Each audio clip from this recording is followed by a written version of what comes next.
दिल्ली दंगल के त्रिकोणीय हो चुके मुकाबलों में सभी दलों ने अपनी पूरी ताकत झोंक दी है। प्रचार चरम पर है तो आरोप प्रत्यारोप भी बढ़ते ही जा रहे हैं। खासकर बीजेपी और आप के सीएम उम्मीदवार आपस में जुबानी जंग में उलझे हुए हैं। आपकी ओर से लगातार किरण बेदी के बीजेपी में शामिल होने और पहले से ही उसके प्रति नरम होने के आरोप लग रहे हैं। अब किरण बेदी ने भी इन आरोपों को लेकर केजरीवाल पर हमला बोलते हुए कहा है कि अगर वो बीजेपी की तरफ सॉफ्ट थीं तो केजरीवाल ने पिछली बार विधानसभा चुनाव के समय उन्हें मुख्यमंत्री की कुर्सी की पेशकश क्यों की थी। अगर वो सोचते थे कि मैं सॉफ्ट थी तो फिर मुझे उन्होंने खुद ही सीएम की ऑफर क्यों की थी। उनका ये भी कहना है कि आपने नहीं, इसका जवाब मिला।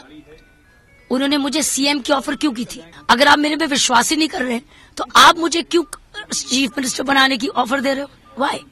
किरण के आरोपों पर आपकी प्रतिक्रिया भी फौरन आ गई और पार्टी ने गलती मानने में देर नहीं लगाई।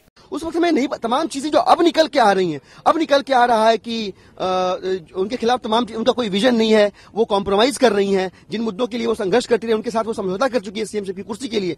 ये रवैया मैं तब नहीं पता था भाई। अगर आपको लगता है कि नहीं करना चाहिए था, किसी को भी लगता है कि मैं नहीं ऑफर करना चाहिए था, तो हमें ये ठीक है, गलती हो गई। आरोप प्रत्यारोप यही नहीं रुके। चुनावी जंग में जुटी आम आदमी पार्टी को अपने नेताओं के फर्जी स्टिंग का भी डर सता रहा है। पार्टी के सीएम उम्मीदवार अरविंद केजरीवाल के मुताबिक पार्टी नेताओं को बदनाम करने के लिए साजिश रची जा रही है।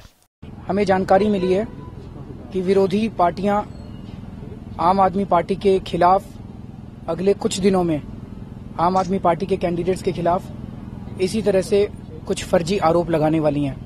पार्टी इस मामले की शिकायत चुनाव आयोग से भी करने की तैयारी कर रही है। दरअसल 2013 के विधानसभा चुनाव से ठीक पहले आम आदमी पार्टी के 6 नेताओं के खिलाफ स्टिंग ऑपरेशन मीडिया में दिखाया गया था, जिनमें शाजिया इल्मी और कुमार विश्वास भी शामिल थे। इस स्टिंग में आपके नेताओं को कथित तौर पर गलत तरीके से धन जुटाने की कोशिश करते हुए दिखाया गया था। वहीं बीजेपी ने केजरीवाल पर पलटवार करते हुए चोर की दाढ़ी में तिनका कहते हुए कटाक्ष किया है। चोर की दाढ़ी में तिनका एक कहावत है। इनको पहले से कैसे मालूम पड़ गया कि इस प्रकार से कोई स्टिंग आने वाला है। जरूर कोई पाप किया होगा और ये स्टिंग खेल तो इन्होंने ही सिखाया है जनता को कि कहीं भी पाप हो रहा हो तो तुरंत उसे कैमरे में कैद कर लेना चाहिए और उसकी खुलासा करनी चाहिए। तो कोई भी अगर वो खुलासा करे, अगर आप पाप कर रहे थे और उसकी खुलासा कोई करे तो इसमें क्या बुराई है। जाहिर है दिल्ली के दंगल में जैसे जैसे चुनाव की तारीख नजदीक आ रही है, सियासी आरोप प्रत्यारोप बढ़ता जा रहा है और आने वाले कुछ दिनों में ये और तेजी पकड़ सकता है। News night desk, DD news.